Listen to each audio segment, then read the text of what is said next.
You are listening on Garden Story. If you enjoy it, please like, comment, and subscribe. Wishing you happy listening. Driven by an overwhelming anxiety to check Kevin Wu's wound, I had not even regained my footing when he shoved me hard, sending me tumbling onto the road. Sharp stones tore into my palms, stinging painfully. Yet this very pain brought me a terrifying clarity. I realized I had been reborn. It was the second year since the reinstatement of the National College Entrance Exam. Last year, illness had forced me to miss the exam, while my fiancé, Kevin, had passed, becoming the very first university student in our entire county. Inspired to follow in his footsteps, I spent a year studying diligently. However, while on my way to the exam site with my best friend, Wendy Wang, we encountered Kevin, who had just been bitten by a venomous snake. Growing up in the mountains, I recognized the danger immediately. Without hesitation, I sucked the poisoned blood from his right hand and rushed him to the hospital.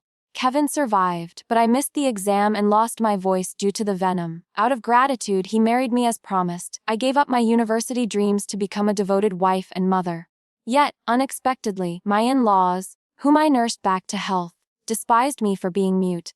My own children later believed I lacked the ability to attend university and was unworthy of a brilliant man like Kevin. Only on my deathbed did I understand that Kevin never married me out of love or pity, but solely due to the burden of owing me his life and a desire to seize my dowry. The thought of 20 years of sacrifice and my despair before death filled me with such rage that I wanted to strangle the two people standing before me. However, seeing me glare at him, Kevin misunderstood, thinking I still intended to save him, and immediately covered his wound with his hand. "Why are you still standing there? I told you I do not need your help. Do you not understand human speech?" Before I could utter a word, Wendy, standing beside him, hurriedly intervened. She half knelt, grasping Kevin's uninjured left hand, her face full of distress as tears fell one by one. "Kevin, what nonsense are you saying? How can you speak to Natalie like that? Let Natalie look at the wound immediately. If it really is a highly venomous snake, you will die." Kevin, previously furious, softened his expression upon hearing Wendy's words. "I know you are worried about me, but rest assured, it is just a mildly poisonous snake. I will be fine. Furthermore, even if I were to die from poison today, I do not need a cruel person like Natalie Sue to save me. In my past life, Wendy, wanting to climb the social ladder to become a professor's wife, had deliberately framed me, claiming the snake that bit Kevin that year was not actually lethal. Kevin had seized that opportunity to believe her. Observing the current situation, it seemed Kevin had also been reborn and wanted to choose a different life. I did not insist at all. I simply pretended not to see the two fang marks on his hand, which were already swelling red and turning black. I stood up coldly, brushing the dust off my clothes. "Since you said you do not need my help, then I will not interfere." I turned to leave, but Wendy was not foolish. She realized the significance of this wound and immediately grabbed my hand tight, refusing to let go. "Nat, you cannot leave. Kevin is your fiancé, your future husband. You cannot just ignore him. If you leave, he might actually die." I felt amused. "Wendy, I think you have that backwards. It is not that I do not want to save him, but that the person bitten does not want my help. Do I have to risk my own life to force someone to be saved? Would that not be degrading myself?" Wendy looked slightly embarrassed but spoke up anyway. "What he is saying now is probably because the poison has affected his mind. You should not hold it against him." I let out a cold laugh. "Wendy, I am not a doctor. If you are certain he is poisoned, you should take him to the hospital instead of begging me. I do not know how to cure poison, nor do I carry any miraculous elixirs on me." Wendy paused for a moment, but quickly composed her face, raising her voice even louder. "I know you are not a doctor, Nat, but you are Kevin's fiancé. You must help him suck the poison out. Do you intend to just stand there and watch Kevin die with your eyes wide open?" I rolled my eyes, but before I could respond, Wendy suddenly knelt down in front of me. "Nat, please stop making a fuss. Kevin is just delirious from the poison." Seeing Wendy kneel, Kevin became incredibly agitated and rushed to pull her up. "Wendy, do not beg her. There is no need to beg her. I am truly fine. You must believe me." At this moment, Wendy was no different from how I was in my past life. She could not be argued with. Although she did not understand snake venom well, she knew a non-poisonous bite did not look like that. Moreover, She and Kevin now had feelings for each other and were just waiting for him to break off his engagement with me. So naturally, she did not want anything to happen to him.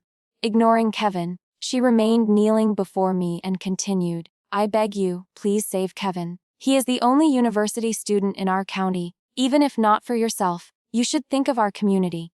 Before Wendy could finish, the voices of villagers returning from the fields rang out from behind. Although they did not understand the full situation, they began to chime in with Wendy. "That is right, Natalie. He is your fiancé after all. Do you not understand snake bites very well? At least take a look and provide some first aid. Even if it were a stranger, you could not just ignore them, let alone your own fiancé. If you truly do not care, that is a bit too much. Do you want to be the only one to go to university so you are intentionally letting your fiancé die?" I wondered why Wendy was suddenly acting so dramatically. It turned out people were passing by. It seemed she wanted to force my hand. The crowd whispered incessantly. Naturally, I did not want to start my new life with a bad reputation, so I calmed myself and turned to explain to the villagers. "You have all misunderstood. I honestly intended to give Kevin first aid just now, but he himself did not agree, saying he would rather die than accept my help, so I am out of options." As soon as I said this, everyone naturally did not believe it, clamoring in protest that it was impossible. I sighed softly. At first I also thought it was impossible, but now I understand. If I want to give Kevin first aid, there will inevitably be some physical contact. You all know Kevin and I are engaged. Normally, such contact would be nothing. After all, this is not a feudal society anymore. But he no longer likes me and is planning to break off the engagement, so he does not want any involvement with me. The villagers looked at each other in stunned silence, even more surprised. They are the most talented couple in the village. How could their feelings crack? I pretended to be awkward about Kevin's change of heart. The person he likes now is Wendy. That is also why she is even more anxious than I am. Initially, everyone was skeptical, but seeing Wendy and Kevin holding hands and pulling at each other, it truly did not look innocent. Wendy hurriedly pulled away. "No, that is not it. I am just concerned about Kevin." "Nat, if you do not want to save him, do not drag me down and tarnish my reputation. If you say that, how will I ever get married, and besides, how could I be worthy of a good man like Kevin?" Seeing Wendy being bullied by me and mocked by the crowd while acting so pitiful broke Kevin's heart. He immediately grabbed Wendy's hand. "Wendy, do not lower yourself like that. In my heart, you are the best. Today I will make it clear in front of Natalie and everyone. I, Kevin, want to break off the engagement with Natalie. The person I love is Wendy. I have endured this for too long. In truth, I never liked you from the start. I engaged you because you were smart, your parents died early, and you were wealthy and easy to control. Although I had long understood everything, I still pretended to be shocked and hurt. How can that be?" Fearing I would refuse to annul the engagement, Kevin hurriedly continued. "Furthermore, you did not miss the National College entrance exam last year because of illness. It was because I fed you food that caused an allergy. Because I knew very well that you are better at studying than I am, and I could not let you pass the exam before me. If you suddenly want to give me first aid now just to cling to me and force me to marry you, I will never agree." Upon hearing these words, both I and the villagers were stunned, especially Chief Zhao, whose beard trembled with rage. "Kevin, you have truly gone too far, wasting everyone's expectations of you." Kevin, with hot blood rushing to his head, could not hear anyone's advice, not even Wendy's. "What do you people know? You bunch of hillbillies. Living every day with someone I do not love is torture. I am a university student. What I do is none of your business, so get lost." With those words from Kevin, naturally, no one stayed any longer. Everyone left in anger, while I found it more amusing than ever. Kevin had single-handedly cut off his own lifeline. Hearing Kevin's emotional confession, Wendy was incredibly smug, yet she still put on a pitiful act to apologize to me with sarcasm. "Nat, I know I have wronged you, but I had heard this sentence in my previous life, the only difference being that this time there was no illegitimate child involved, so I lost patience and interrupted her. But love knows no order of arrival, love is innocent. Kevin and I truly love each other, and you want me to step aside for you, is that it?" Wendy froze, seemingly surprised that I had correctly guessed what she intended to say. Meanwhile, Kevin was dizzy and had no mind to listen to me. He just held Wendy's hand and said, "Do not apologize to her, you go take the exam quickly, the gaokao is very important." Wendy shook her head. "The gaokao is not as important as you." Kevin was deeply touched but still refused. "Rest assured, I saw the snake that bit me clearly earlier. It is only a mildly venomous snake. A shot at the hospital later will fix it. You do not need to worry." Wendy refused without hesitation. "No, I cannot leave you here alone. I will take you to the hospital first and then go to the exam. It is still early, I should still make it." Kevin no longer objected but turned to look at me, letting out a cold snort. "Look at that, this matter clearly had a good solution, yet you deliberately chose the worst way just to marry me. You really make me sick." With that, the two supported each other and left in the direction of the hospital. I did not hesitate either, turning around and walking quickly toward the exam hall that I had missed twice. I arrived at the exam site early, suppressing my nervousness and focusing my mind to begin the test. Although many years had passed, the inability to participate in the National College Entrance Exam had always been a torment in my heart. In fact, after marriage, I still had the opportunity to retake the exam. But back then, Kevin had said, "You cannot speak now. What is the use even if you pass university? Besides, my parents are in poor health. As a daughter-in-law, should you not take close care of them? Just wait until I finish my studies and my parents recover, then we will see." I had believed Kevin's words. Over the years, I never abandoned my studies. For 20 years, every year I would redo that year's gaokao questions. It was a pity that after doing the tests 20 times, I never waited for the opportunity that belonged to me, but only waited to see Kevin and Wendy become a couple.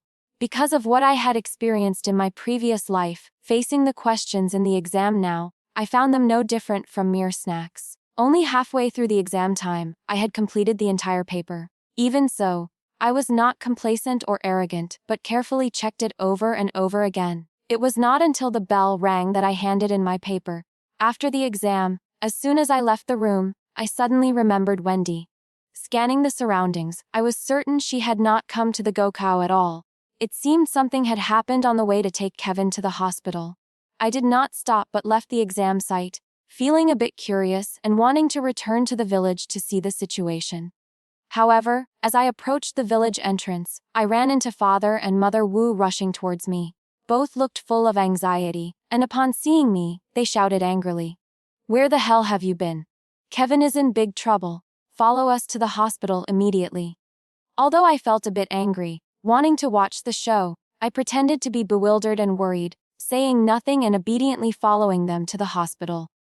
When the three of us arrived, it was just in time to see Kevin being wheeled out of the operating room, his face purple and his eyes closed.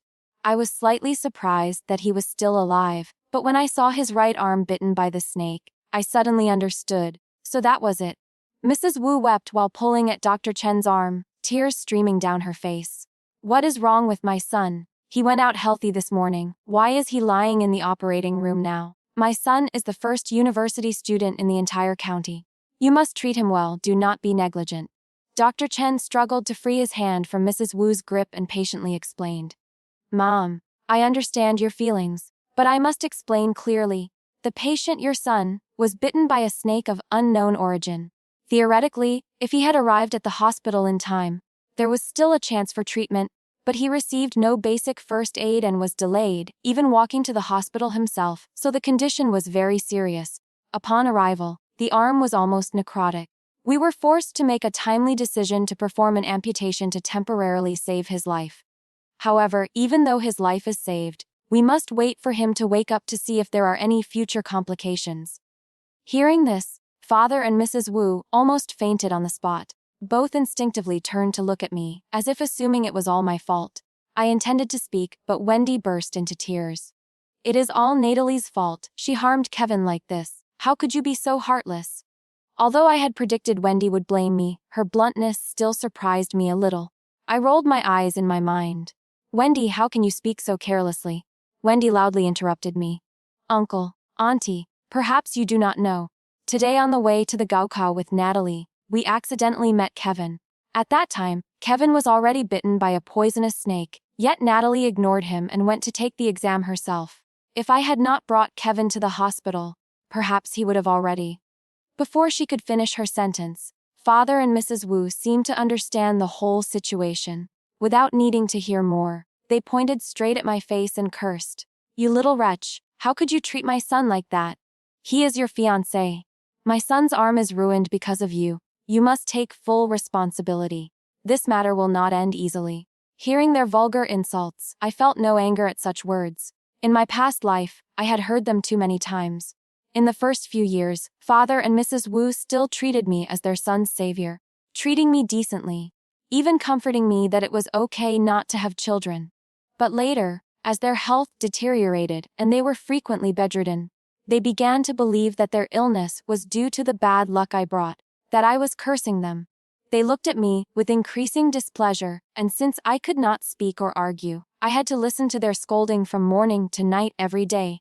Even so, I still served them carefully, treating them like my own biological parents. It was a pity that there are people who, no matter how you nurture them, do not know gratitude, and no matter how hard you try, you cannot satisfy them. Seeing my silence, Father and Mrs. Wu became even more smug. "What are you standing there for? Why do you not go pay the hospital fees? Or do you want me to beg you?" I chuckled softly, not moving an inch. "Talking in circles for so long, it turns out it is just for my money. You two really know no shame. Kevin is your son, not mine. Why force me to pay?" Previously, I respected Father and Mrs. Wu greatly. This was the first time I retorted, causing both of them to clutch their chests in anger, pointing at me and stuttering, unable to speak. I pretended not to notice and continued. "To be honest, I do not intend to spend this money. Although I do not need to explain, I still want to make it clear. It is true that I met Kevin on the road. At that time, he was bitten by a poisonous snake, but he himself insisted on not letting me save him, saying he would rather die than need my help. If you really want to find someone to take responsibility, that person is not me, but Wendy." Wendy was stunned. "What does this have to do with me? I do not know what a poisonous snake is. Moreover, I was the one who brought Kevin to the hospital. At that time, it is true Kevin said not to let you save him, but that was just him talking nonsense from the poison. Do you not understand? If you had sucked the poison out for him then, Kevin would not be in such a serious condition." Father and Mrs. Wu immediately chimed in. "That is right, you should have sucked the poison out for Kevin." I did not refute but turned to look at Wendy. Kevin was in such a critical condition, surely on the way he started having difficulty breathing, dizziness and vertigo, right? Wendy was vague but still nodded. "That is right, I had to try very hard to carry him to the hospital. If it were not for me..." I loudly interrupted her. "If it were not because you did not immediately suck the toxic blood for Kevin, he would not have had his arm amputated, right?" Wendy did not expect me to say that and replied reflexively. "Are you crazy? If I sucked it, I would be poisoned too." After saying that, she immediately covered her mouth, explaining awkwardly to the angry Father and Mrs. Wu. "Uncle, Auntie, no, that is not what I meant." But this explanation was truly too forced. Father and Mrs. Wu immediately vented their anger on Wendy, lunging at her to scratch and pull. I took advantage of the chaos to quietly leave the hospital. Throughout the following week, the entire village gossiped about this matter, and I finally waited for the next step of the event, Kevin waking up and being discharged. I knew this because Father and Mrs. Wu were pushing a wheelchair with Kevin in it to block the gate of my house. As soon as they saw me, they raised their voices and screamed, "Everyone come and see this. Come and help judge for our family. Natalie is truly not a human being. She caused my son to have his arm amputated. How will he live in the future? How can he go to school anymore?" In no time, the front of my house was crowded with people. Some villagers who did not know the full story whispered among themselves, "Oh my, what is happening? Were their relations not very good before? Suddenly losing an arm like this. How can he study? Was it caused by Natalie? That is truly too much. Even a stranger should not do that, let alone her own fiancé. She must be sent to jail." Hearing the word jail, Father and Mrs. Wu shook their heads, putting on an act of infinite sorrow. "We did not come here to send Natalie to jail. We only want her to understand that she was wrong. We hope she apologizes, admits her fault, and takes care of my son for the rest of his life. That is right, my husband and I are in poor health. Now that Kevin has turned out like this, he cannot be without someone to care for him. I know you have taken the Gaokao and are very likely to pass, but you cannot go to school, because you have to stay and take care of my son. And the money your parents left you must be handed over. My son's treatment will need money in the future. I did not bother with their unreasonable demands, only squatting down to look at Kevin with soulless eyes. Why are there only 3 of you? Where is your true love? Wendy, not coming. Kevin looked at me once but said nothing. Hearing me mention Wendy, Mrs. Wu became even angrier. Do not mention that jinx in front of me. If she had not refused to suck the poison for my son, how could my son have ended up like this? True, she is also at fault. She should not have interfered in the relationship between my son and you. But you cannot use that as an excuse to leave my son to die and let him become a cripple like this. As soon as the incident happened, you ran faster than a rabbit, and now no one knows where you are hiding. I nodded as if thinking about something. In that case, if you think it is her fault, you should go find her and demand responsibility. Why find me?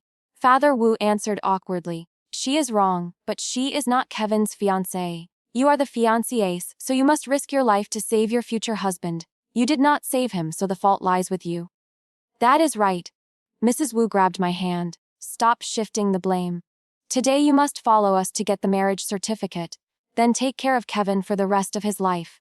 I glanced at Kevin. He did not object, but his face was still dazed. Whether he was truly stupid or shocked to the point of speechlessness was unknown. I yanked my hand away from Mrs. Wu. Auntie, this is a new society now. There is no such thing as forcing people to marry. The day Kevin was bitten by the snake, I originally intended to save him, but he was the one who refused, and even said he wanted to break off the engagement. There were witnesses to this matter. Several uncles in the village and chief saw it. I did not make it up. Does it make sense that when he was healthy he demanded to break off the engagement, but now that he is a cripple, he turns around and dumps it on me? I am not a scrap collection station. I do not accept. Because more and more people were coming to watch, Chief also arrived, hurriedly confirming that my words were true. Old Wu, you too cannot be so unreasonable. A snake bite is an accident. It has nothing to do with Natalie. You were not there that day. You do not know how cruel Kevin's words were. If Natalie had still tried to save him then, she would truly have been degrading herself. Everyone realized the truth and immediately changed their tune. So that is how it is, we wrongly blamed Natalie. I said so. Natalie is so gentle, how could she see death and not save? I was bitten by a snake before, and it was Natalie who found medicine for me. This matter is something they brought upon themselves. How can they blame Natalie? Father and Mrs. Wu were already weak, and now they were so angry they were about to faint, both of them chattering like machine guns. Especially Mrs. Wu, who scolded unreasonably. Even if my son did not let you save him, you could not truly ignore him. He loved someone else, because you could not keep his heart. You should have saved him even more, married him to make him love you again.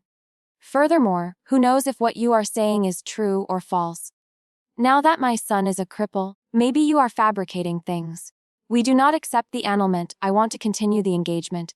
I rolled my eyes and was about to open my mouth when Kevin spoke up. Enough, everyone stop arguing. Natalie speaks the truth.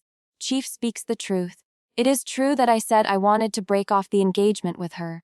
At that time, she disregarded the danger and intended to suck the poison for me, but I was the one who refused and did not let her save me. Father and Mrs. Wu immediately rushed over to cover Kevin's mouth, but he turned his head aside and continued. Mom, Dad, stop making a scene. Nat, I am not the type of person who does not admit when I am wrong. I admit I was truly wrong this time. I misunderstood your intentions, so now I want to apologize, Kevin said, almost gritting his teeth. I always thought you saved me not because I was in critical danger, but because you wanted to marry me, so I refused your help. But now I understand. You knew very well my condition was dangerous, and your inaction was just to let me suffer the consequences myself. Now I have received my retribution. Surely your anger has subsided, right? I was slightly stunned. Kevin, what are you saying? Why do I not understand a thing? Kevin hesitated even more, taking a long time to open his mouth. I apologize to you. People say a prodigal son returning is more precious than gold, and mending the fold is better than losing the sheep. So I am saying these words because I want to reconnect with you. I want to marry you. Once married, I will treat you well. I will not be like my parents said. I will let you go to university. Although Kevin's words just now had led me to vaguely guess his intention, hearing him actually say it out loud still made me feel ridiculous. A prodigal son returning is gold. Do you really think you are a precious commodity? University is something I will attend if I want to. I do not need your permission. Not to mention that he was now missing an arm and had become a disabled person. Just his confession earlier that he only proposed to me because I was easy to control, and that my missing the Gaokao last year was due to his sabotage, along with his claims that he did not love me and only stayed with me to use me, were enough to make me hate him for a lifetime. How could it be possible? Truly daydreaming. Natalie, even if I have to live alone for the rest of this life, will never have anything to do with the likes of you. Seeing that I was not speaking in jest, Kevin was stunned. After all, in his memory, the love I had for him was unquestionable. It took a long while before he stammered. How can that be? You are joking, right? You love me so much. You risked your life for me, sucking poison until you became mute and even exhausted yourself to the point of infertility to take care of me and my parents. How can that be? How can you say you will not marry? Besides, in this life I have not cheated yet. Nothing has happened between me and Wendy. How can you not agree to marry me? At this point, Kevin seemed to suddenly realize something. Could it be that you have also been reborn like me? Do you remember the affair between me and Wendy in the previous life? Remember that I did not trust you and misunderstood you, so you hate me. But those are all things of the past life. In this life, I have not done anything yet. Moreover, in the previous life, it was you who killed me. Even if you are reborn, you should feel guilty towards me. Why do you still hate me? I did not directly admit that I had been reborn, but instead laughed. It must be the remaining snake venom. You can even speak of rebirth out loud. I said, Uncle, Auntie, I advise you to take Kevin to a mental hospital for a thorough checkup. Do not let a madman go out and lose face anymore. The crowd burst into laughter upon hearing this. Father and Mrs. Wu naturally did not believe in any rebirth nonsense, hurriedly saying to Kevin, Stop talking nonsense. The most important thing now is to get Natalie to agree to marry you. What is the use of talking about these crazy things?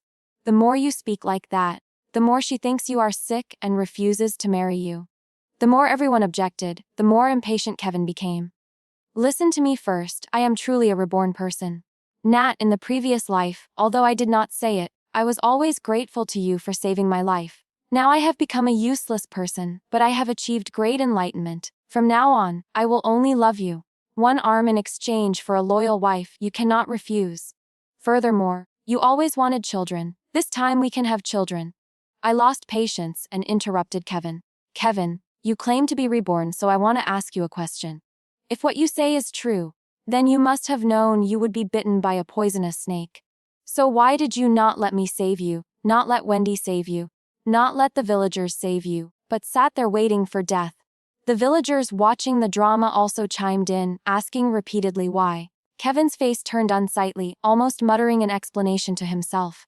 That was because of Wendy. She told me that it was not a poisonous snake, and said that you already knew about the affair between her and me.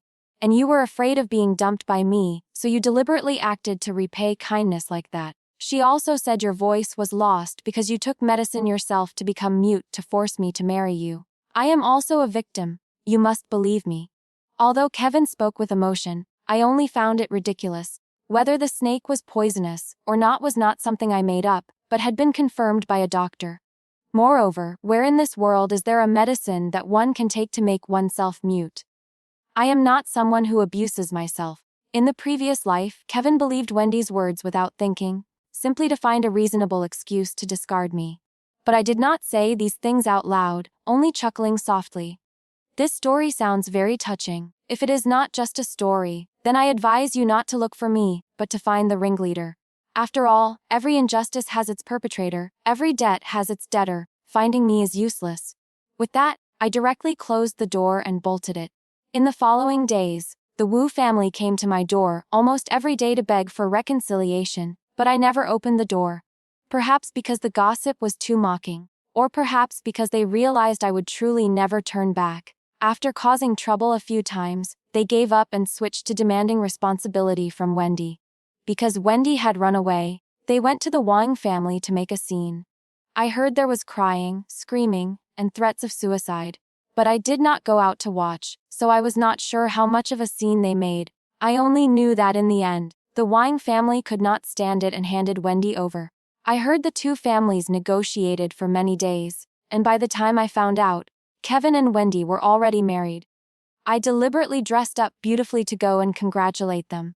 Kevin's eyes lit up when he saw me, thinking I regretted it and had come to snatch the groom. It was not until I sarcastically wished the two of them 100 years of happiness that his eyes went dark.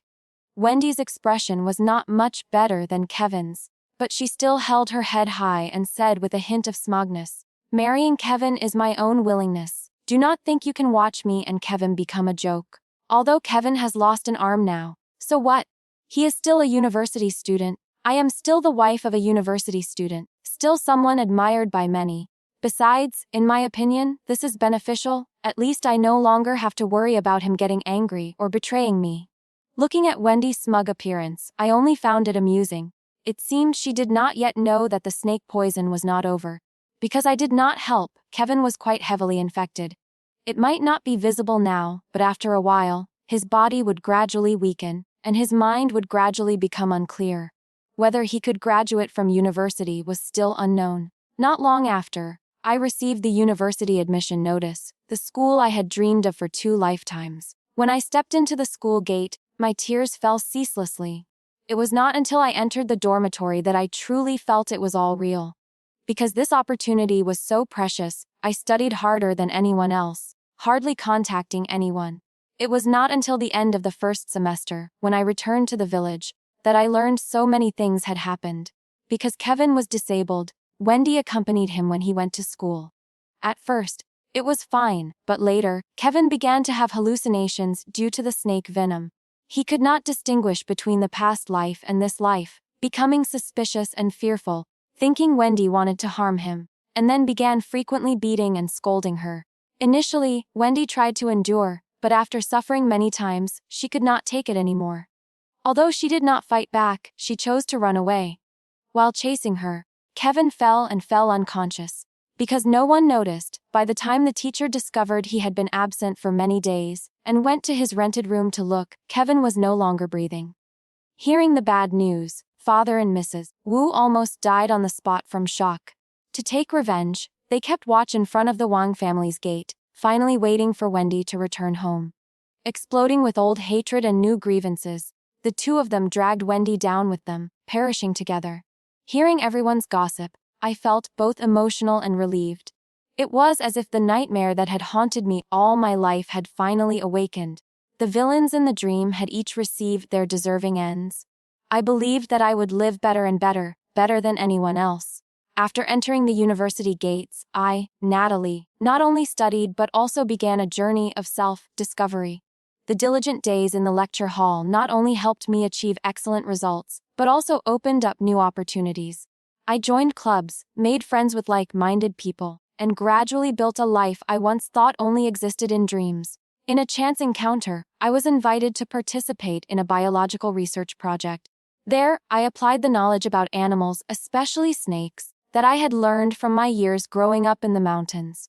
This project not only brought me fame in the academic world, but also helped me develop a new type of anti-venom serum, saving hundreds of lives every year. This success was not only a reward for persistence but also my way of turning past pain into motivation to change the world.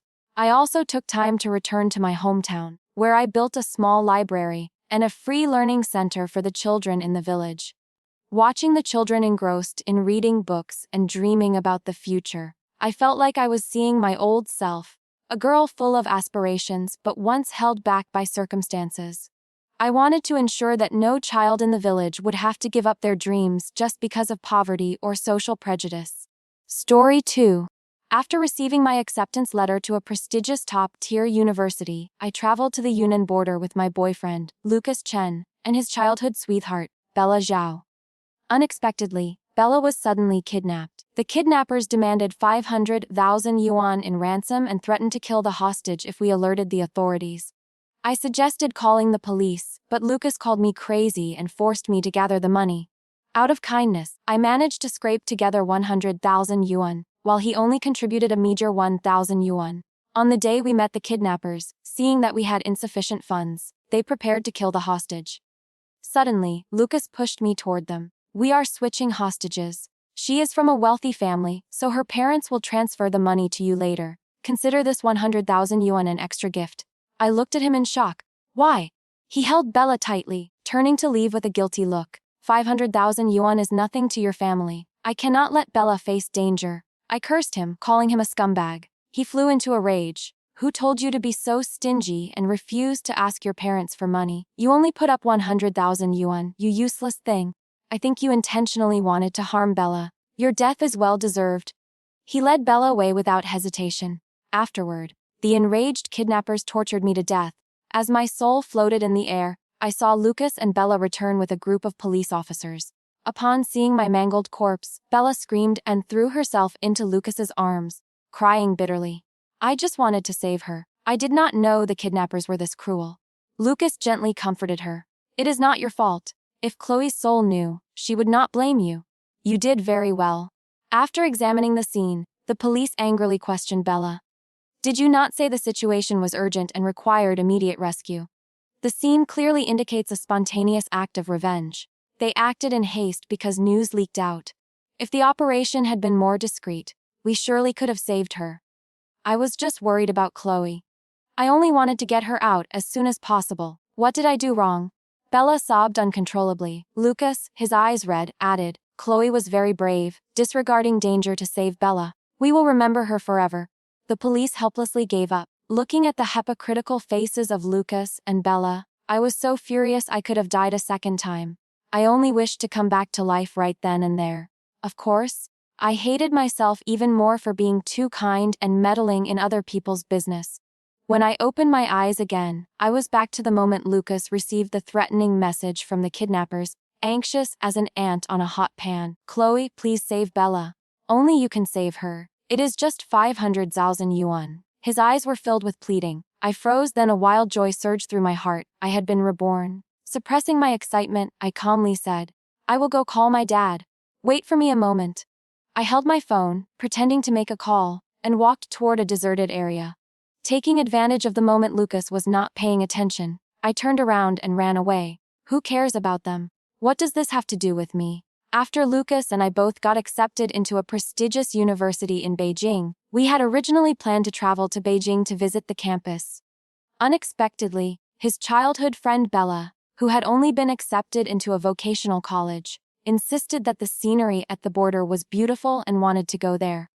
I was a bit reluctant to go, but Lucas told me I should be considerate of Bella's failure in the university entrance exam, so I eventually agreed. Fine, let's go. But along the way she kept leading us into desolate places, claiming that unexploited scenery was truly beautiful. Then, she was suddenly ambushed and taken by a group of kidnappers. Lucas immediately turned to me and forced me to pay the ransom, using moral pressure to claim that only I could save her. I hesitated to refuse. I originally intended to ask my dad for help, but I thought he would definitely notice something unusual and force us to call the police.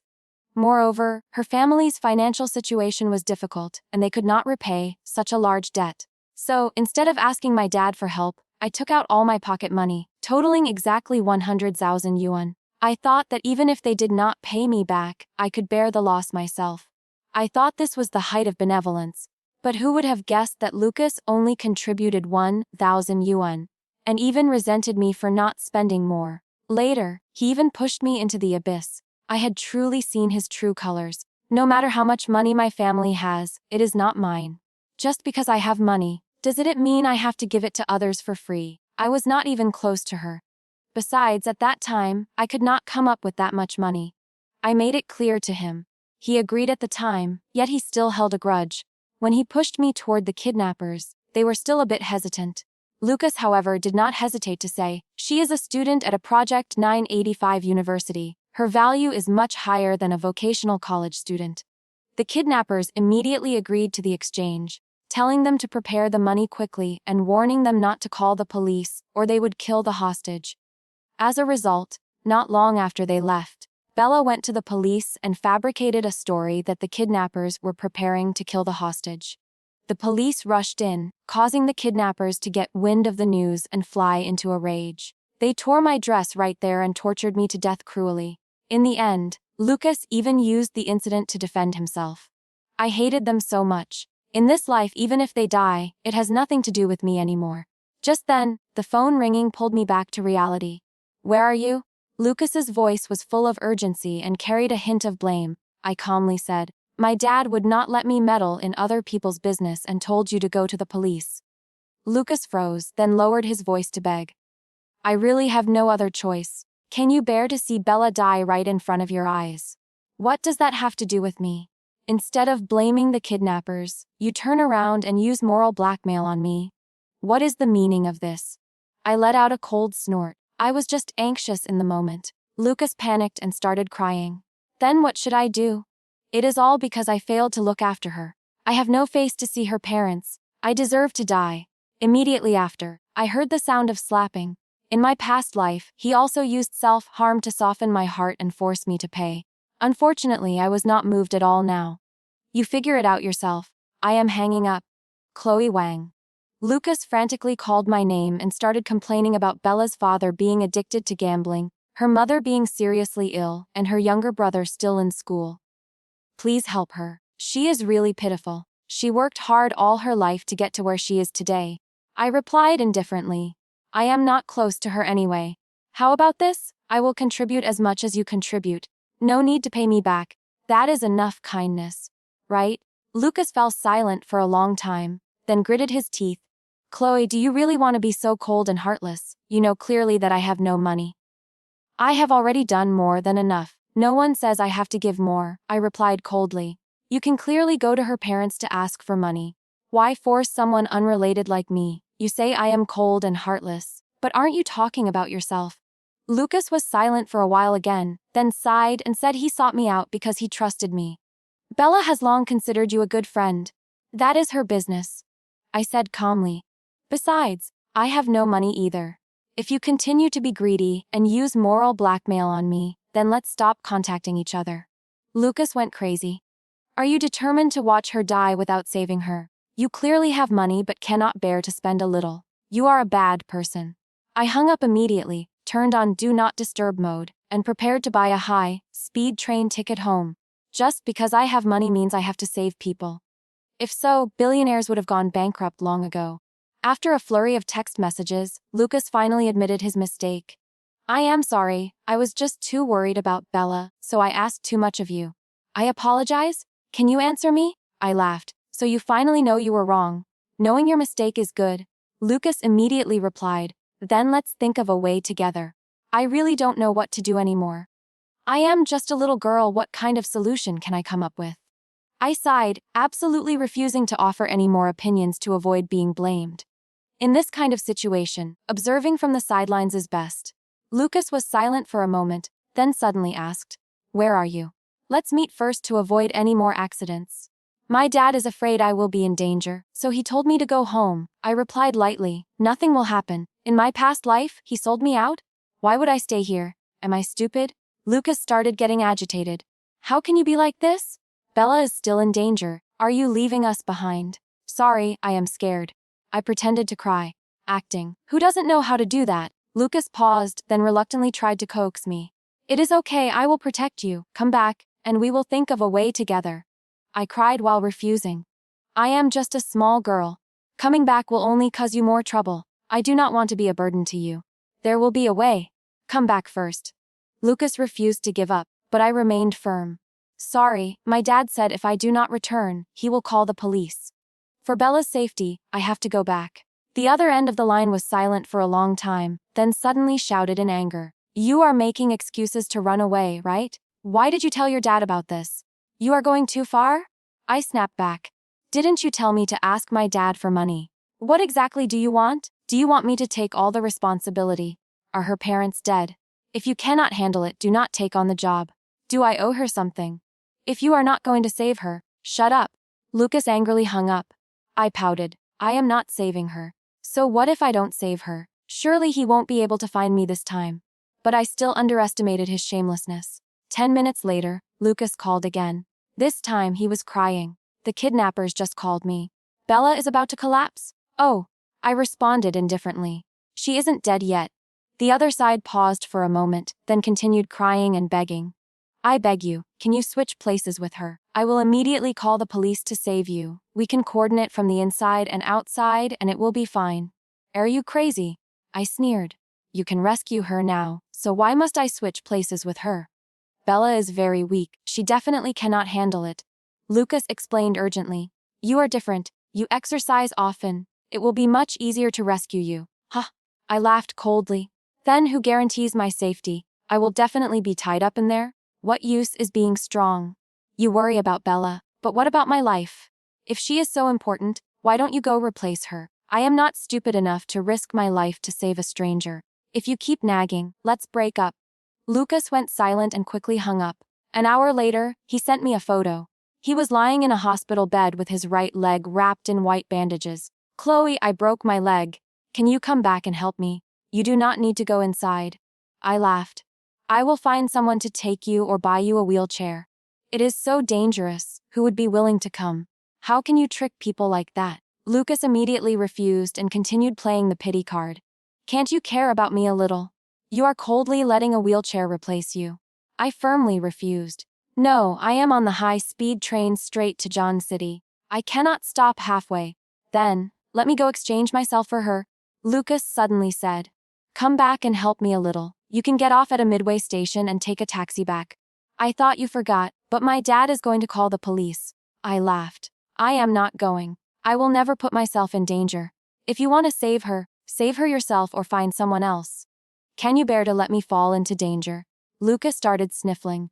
I sniffled along with him. Then can you bear to let me fall into danger? Why are you so selfish? Lucas finally could not hold it back and screamed.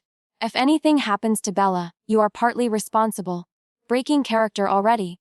I smirked faintly. This has nothing to do with me. Let's go together. Lucas shouted. You are watching her die without saving her. Ha ha ha. Are you kidding me? If we go together, we have to save her. I laughed faintly. I am a girl. How do you expect me to save her? Trade a life for a life. No wonder the kidnappers turned to blame everything on me. You blame me for not calling the police. You bastard, you definitely want to kill me, right? Let's break up. Lucas screamed. Fine, let's break up. A person like you who abandons friends does not deserve to be with me. Get lost. Run away my ass. It was not easy for him to manipulate me. I snapped back immediately. You cheating scumbag. You beast who wants to kill me. I am the one dumping you. After saying that, I immediately blocked his number without hesitation. Did he think I would soften my heart like before? Keep dreaming. I was wishing for this. Now I just wanted to watch him throw himself into the fire to see if he would die. At 7:00 p.m., I arrived in Jiang City, and my dad came to pick me up. The first thing he said when we met was, "A gentleman does not stand under a dangerous wall. Let the police handle their business. You are my treasure and absolutely nothing can happen to you." I was moved beyond words. If only Dad knew that I not only avoided the dangerous wall, but also hoped they would bring disaster upon themselves. Not long after, I timed it right when the kidnappers were scheduled to call and called the local police station. Hello, has anyone reported a crime yet? No? Oh no, he might have gone to exchange himself for the hostage with the kidnappers. I pretended to be worried. Please organize a rescue immediately. After hanging up, I intended to turn on a movie to watch, but the phone rang again. Looking at the screen, my expression changed slightly. It was Bella. Lucas is being held by the kidnappers. Hurry up and save him.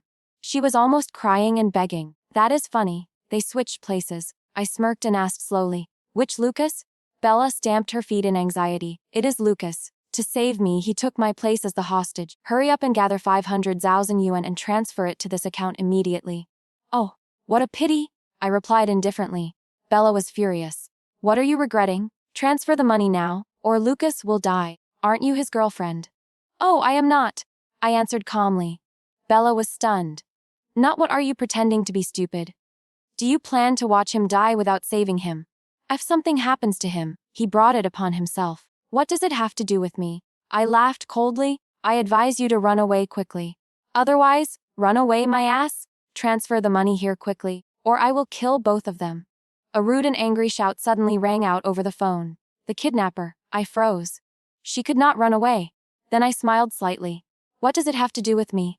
After saying that, I hung up decisively. Less than a minute later, the phone rang again. Through the receiver, I heard Bella's frantic screams. Don't come here. Don't touch me. Get lost. Slap. After a loud slap, she fell silent. A rough male voice laughed with delight. Not transferring money, right? Let her scream until you agree to transfer it. Rip. The sound of a dress being torn apart rang out. Bella screamed in fear. Chloe, save me. Are you going to stand there and watch me be humiliated? Transfer the money quickly. I beg you, as long as you save Bella, I will forgive all past grievances. Otherwise, even if I die, I will not forgive you. Lucas also screamed angrily. I coldly spat out each word. Has nothing to with me. Damn it, you two dogs dare to trick me. The kidnappers roared. Hold him down? Please don't come near. Spare me. I have HIV. She will transfer the money. She will definitely obediently pay. Bella's painful screams echoed through the phone. The kidnapper laughed sinisterly. What a coincidence. I have HIV too. Bella collapsed immediately. You are a bitch, a slut. Transfer the money. You beast, are you jealous because Lucas loves me, so you intentionally harmed me? She was beaten severely. Lucas screamed in pain. Chloe, just you wait. I will definitely make you pay. Definitely. The very next second, he also screamed miserably. What are you doing? What am I doing? Beat him. The kidnapper laughed ferociously. Damn it. No money and you still dare to play with me. Lucas's painful groans rang out, making the kidnappers even more excited. Close your eyes and I will gouge them out. Look closely at your woman. Her skin is white and smooth. Bella moaned in pain. No. Lucas screamed in panic. Chloe, please have some mercy. As long as you save us, I will agree to anything. Beep. I hung up decisively, not uttering another word from start to finish. Because if I said one more sentence, I might be held responsible. Half an hour later, the police called me. I regret to inform you that the male student had his tendons in his hands and feet cut, and was slashed more than 10 times. He is currently in a coma due to serious injuries. The female student has died. Our condolences. I was a bit stunned. One of them is still alive. Luck is not bad. But overall, it can be considered a good thing. Soon after, I learned that all 3 kidnappers had been killed. The police wanted me to notify Lucas's parents to handle the aftermath. They also hoped I could come to the scene to assist with further investigations. Of course, I did not go. I simply recounted everything. I had advised him to call the police, but he was afraid the girl would be in danger, so he refused and forced me to gather 500,000 yuan. I did not have the money, so I argued with him. I still kept the full recording and messages to send to the police. Unexpectedly, they showed sympathy for me. Lucas was truly too good at hypocrisy and psychological manipulation. Little girl, you did the right thing. You were very vigilant. I suspect that male student intended to harm you. If he wakes up, you must be careful. I breathed a sigh of relief. Thank you, officer. I hope he never wakes up. Who told him to meddle in other people's business? Unfortunately, life does not always go as planned. A few days later, Lucas woke up.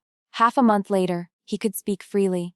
During that time, his parents kept calling and telling me to visit. I only replied with one sentence. Sorry, we have broken up. Today, they continued to plead, starting to use an emotional tone. You two have been together for so long. How can you break up just like that? Lucas only spoke out of anger. Please sympathize with him a little. Next, they told me to talk to Lucas. It is normal for couples to argue. Just say a few words and it will be over. I will tell him to apologize to you. I do not accept the apology. I cannot coexist with him under the same sky. Lucas screamed wildly in the background, making his parents so angry they wanted to curse but dared not. They were begging me. He is just foolish. Do not hold it against him. We will definitely make him apologize. Please forgive him. Whether I forgive him or not, there is no possibility of going back. I replied coldly. If there is nothing else, I am hanging up. Do not call again. At this point, they revealed their true colors. Recently, our family is short on money. Can you lend us a little? Himph, so it is about money. No, I have no relationship with him anymore, I said coldly. They started crying. Lucas's hospital fees are already over 100,000. Where can we get that kind of money? For the sake of past feelings, please help us this once. We really have no other way. Feelings. I laughed scornfully. The most useless thing is feelings. Why would I help someone who wanted to kill me? Do not bother me anymore. I was just about to hang up when the voice on the other end changed, revealing their true nature. Regardless of right or wrong, don't you have any fault? You incited him to go save people. Otherwise, would he be that stupid? Do not push away the responsibility. Why don't you ask your son? I smirked. I told him to call the police, but he refused and insisted on going to save her himself. What does that have to do with me? If I hadn't called the police, he would be dead by now. Instead of thanking me, you are shifting the blame onto me. Truly ungrateful people. Everything is his own doing, I concluded coldly. They were stunned. After asking carefully, they were even more dumbfounded but still tried to argue. Then why didn't you persuade him? Did you just watch him walk to his death? I laughed. What law says I have to persuade him? Besides, how do you know I never tried? He sought his own death. The other side was silent, then finally said, then just give a little. Ha! I was contemptuous. Your son was injured saving someone else. Go find them and ask for money. Why find me? I immediately hung up, blocked the number, and deleted the contact. I knew for sure they would not dare to find the other side because that family had just lost a daughter. Not seeking them out to settle the score was already lucky for them. But life does not always give them what they want.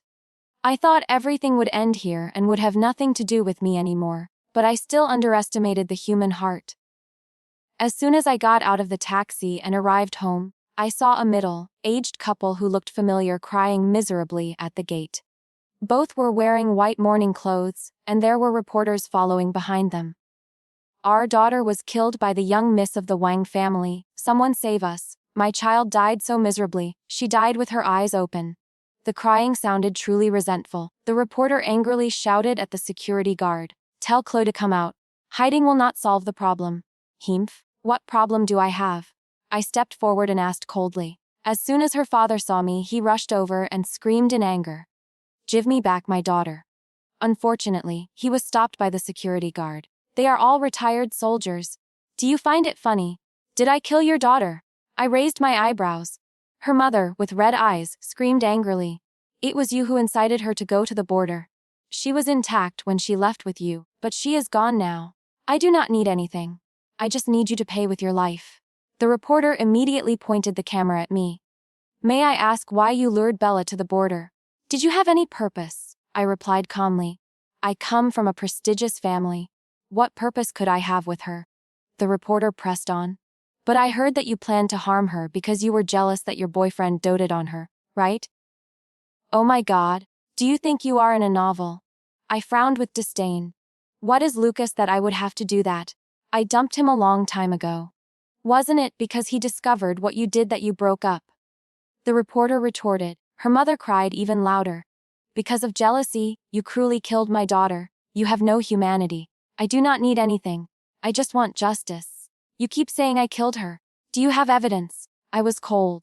I can completely sue you for slander and defamation. Her mother immediately sat down on the ground and wailed. Where would we get evidence? The Wang family has overwhelming power. How can we fight back? My poor daughter just got into college. Before she could enjoy student life, she was tortured to death by kidnappers. The reporter was furious. I will definitely help you find justice. No one can cover the sky with one hand. They clearly insisted that I killed Bella. I laughed. If crying could frame others, this society would be in chaos. Do you still intend to deny it? Her father screamed angrily. You killed her. Do not hope to escape. The reporter also questioned. What do you mean? I replied coldly. I mean you are stupid. You do not need evidence. You just see who cries more miserably and believe them. Listening to one side and believing it all. Truly stupid beyond belief. Seeing that the reporter still wanted to argue, I decisively took out my phone and showed the messages. Look, she was the one who suggested going to the border. I strongly advised against it at the time. After seeing it, the reporter was stunned. It seems to be true. Impossible. Her parents panicked. After seeing it, they shouted together. She faked it. She knew this day would come, so she prepared in advance. I sneered. Do you think everyone is stupid? Whether it is fake or not is not for you to say. If you are not convinced, sue me in court. Her mother immediately rolled on the ground and wailed again. How can we sue a family like theirs? Reporter, you must help us. The reporter was not stupid and began to hesitate. I immediately presented more evidence. For example, we had previously planned to go to Beijing. For example, it was Bella who insisted on going to a remote place to take photos. For example, she forced me to give 500,000 yuan to save her. All of this proved that I was completely unrelated to the incident. The reporter was speechless and lowered the microphone. Her parents became impatient and started arguing blindly. Then why didn't you pay to save her? If you weren't so stingy, my daughter wouldn't have died. Reporter, make this public quickly. She watched her die without saving her. She killed my daughter. She must pay compensation. Her father ordered. Her mother also chimed in. We do not need anything else. Just compensate us with 1 or 200 million. It isn't much. Unfortunately, the reporter also put down the camera. She has no obligation to save your daughter. Why no obligation? My daughter went with her. She must be responsible for saving her. Her mother was furious. What kind of reporter are you? Taking their side? Did you take their money? The reporter blushed and turned to look at me. Since you went together, did you do absolutely nothing? I suggested calling the police from the very beginning. I snorted coldly. It was Lucas who refused to let me report it. So what else could I do? Did I have to take out 500,000 to save her? Do not be ridiculous. Her father was furious. Your family is so rich. What is 500,000 yuan? You just watched her die without saving her? Exactly. Do not hope to escape responsibility. Her mother also shouted loudly. Hurry up and hand over the money. Do not beat around the bush. Her father started losing patience. But at this point, the reporter was no longer interested. What? Do we owe your family something? Just then, a powerful male voice rang out. My dad hurried in from the courtyard. You are her parents, yet you cannot even put up a single cent, but you want my daughter to pay. The first person responsible for paying cannot be her. It is true they went together, but my daughter helped call the police. Isn't that enough? You dare say she watched her die without saving her? How can such a small girl save anyone? Does she have to trade her life for a life? I haven't even calculated the fact that your daughter dragged my child to that dangerous place. Yet you have the audacity to come here and demand money. If you still intend to cause trouble, I am ready to follow you to court to the end. I have the time and money to play until the end. My dad's imposing manner silenced her mother. They also knew they were being unreasonable, so their voices became smaller as they begged. Give us as much as you can, a few million or tens of millions as a humanitarian gesture. Does my money fall from the sky? My dad snorted coldly. Humanitarianism must also be for the right people. I have seen many greedy people like you. I will not give a single cent. Her parents immediately flew into a rage and lay down on the spot, refusing to leave. Damn rich people. Why are you so stingy? Would giving a little money kill you? Does your daughter not have any fault? If I give you money, in your mouths, it will turn into me admitting my guilt. My dad sneered and immediately shouted, Get out. If you do not get out, I will report you to the police for causing a disturbance. Oh my God, bullying people. I am scared into having a heart attack. Her father immediately fell to the ground, rolling around and crying to play the victim. You guys come back quickly. Help us. Poor people fighting against these rotten rich people. The reporter stood aside and watched coldly. I should film the scene of you playing these ridiculous tricks for the world to see. How thick-skinned can you be? Indeed, you are all in the same gang. Rich city people only know how to bully us country folk. He screamed miserably as if he were wrongly accused. If you don't give money, I will destroy you. I will cling to you for life. Do you want to eat prison food? My dad took out his phone to call the police immediately. Her father suddenly jumped up like a dog doused with water. His heart disease vanished. Cursing, he and his wife hurriedly ran away. You damn rich people will suffer retribution. At this moment, I spoke slowly. It was Lucas who refused to call the police. Otherwise, your daughter would still have hope of living. Instead of finding him, you turned around to cause trouble with me. Truly ridiculous. Hearing this, they immediately seemed to be injected with blood and came back to life. Right. It was he who decided to take my daughter to the border. It was he who intentionally did not call the police and killed her. Without getting tens of millions, this matter is not over. I watched them aggressively go to find Lucas, the corners of my lips lifting slightly.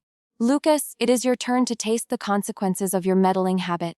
This incident finally had absolutely nothing to do with me anymore. Luckily, I stood by and observed.